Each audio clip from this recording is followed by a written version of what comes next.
बैठ ही रहे क्या कल इन्वेट ना कल इन्वेट देख पाना सिटी का लगेगा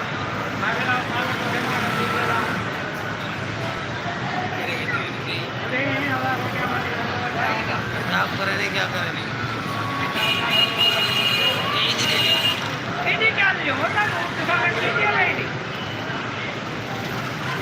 गड्डी लाने खड़ा हाँ चक्कर ठीक है लाने का कोई सो जावे तो सर सेठ साल ते बाद ये जड़ा आवे तो तू बुला अगले साल तक 500 ही दे दो 500 अगले साल ये अगले साल जा 500 हाल गुजारा कर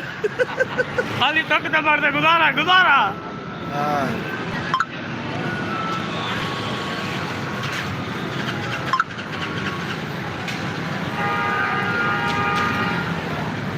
तेरे की वो भी